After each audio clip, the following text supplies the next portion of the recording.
Friends কি খবৰ আপোনালোকৰ আশা কৰোঁ আপোনালোক ভালে আছে। আজি এটা কণীৰ ৰেচিপি লৈ পেলাই আহিছোঁ আৰু এই কণীৰ ৰেচিপিটো বনাবৰ কাৰণে আমাক লাগিব পিঁয়াজ, ধনিয়া আৰু কাজু বাদাম নাথাকিলে আপোনাৰ আমুল এই বাদামটো দিলেও হ'ব।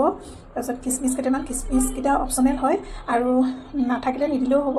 তাৰপাছত আপোনাৰ নহৰু লৈছোঁ, জলকীয়া অকণ কুটি লৈছোঁ, আদা আৰু এগ আৰু এটা আমাক ক্ৰীম লাগিব। আৰু এই ৰেচিপিটো আজি মই প্ৰথম বনাইছোঁ আৰু কেনেকুৱা লাগিছে আপোনালোকে চাবচোন আৰু যদি ভাল লাগে লাইক শ্বেয়াৰ ছাবস্ক্ৰাইব কৰিবলৈ কিন্তু নাপাহৰিব।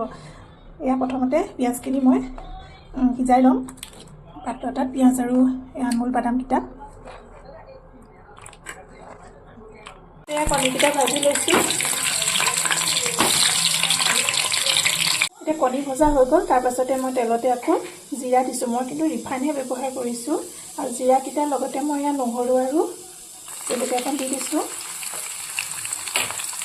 অকণ ভাজি ল'ম।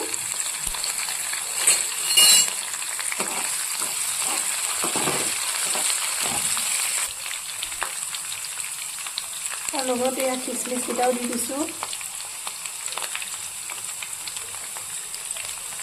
আৰু ইলাচি, দালচেনি এয়া দি দিছোঁ।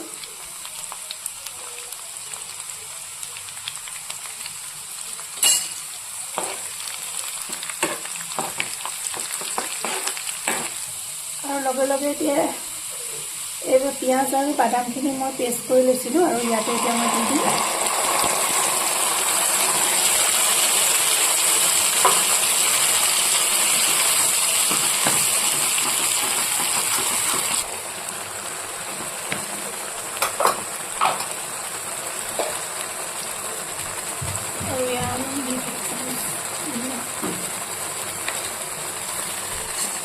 ভাজি ফাৰ্ষ্টতে এয়া কচুৰি মিঠি অকণ দি দিছোঁ। সেইখিনি অকণমান ভালকৈ ভাজি ল'ম।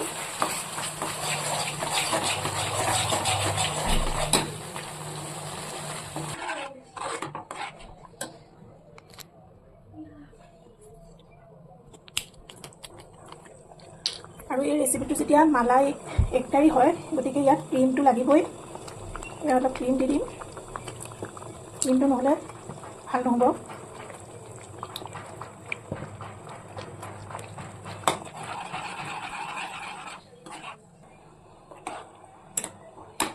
এতিয়া শেষত অকণমান ধনিয়া দি দিলে ভাল লাগিব। আজিলৈ আহিছোঁ, আপোনালোকেও বনাই খাবচোন। বাই।